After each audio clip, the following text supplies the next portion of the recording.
The old man said, low and steady. Boys, we don't run straight. We run like the wind blows. Dogs follow scent carried on the breeze. To run again the wind would have been pure suicide. So they pushed south, dodging patrols, fording dirty rivers, slipping through pine barrens where every snap of a twig could mean death. They come at last to the country nigh the St. Mary's River, right on the edge of Florida, and there the dogs caught up. Guns cracked. The old man dropped without a sound. Ruth lit out into the swamp and weren't never seen again. Josiah and the boy got clear, but only for a spell. By the third day, with nothing in their bellies, the boy couldn't stand no more.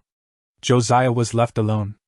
There weren't no sharp line between Georgia and Florida in them days, no fence, no signboard, just a slow change in the world. Fewer white folks, more water, more quiet. Josiah crossed over without knowing the very minute he done it, but he felt it in his bones. The law that had been hunting him didn't reach this far. He struck the country along the Apalachicola River, knee-deep water, twisted cypress, mosquitoes thick as smoke, and a silence so heavy it pressed down on a man's chest.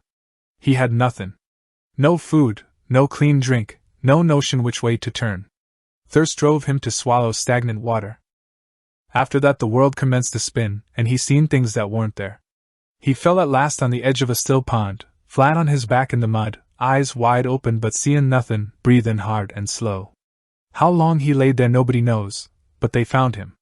Standing over him was a dark-skinned man with eyes that didn't move much. He weren't white. He weren't like Josiah. He was a Seminole. Behind him was others, and among them was black men like Josiah, only they weren't slaves. They was free.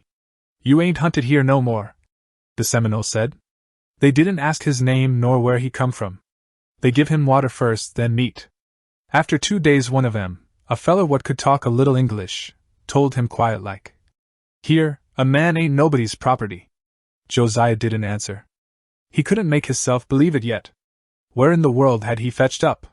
There was a whole settlement of Seminoles and runaway slaves in them woods, in a strong place folks would come to call Negro Fort later on, a hidden fort, stout and dangerous to anybody fool enough to try and break it.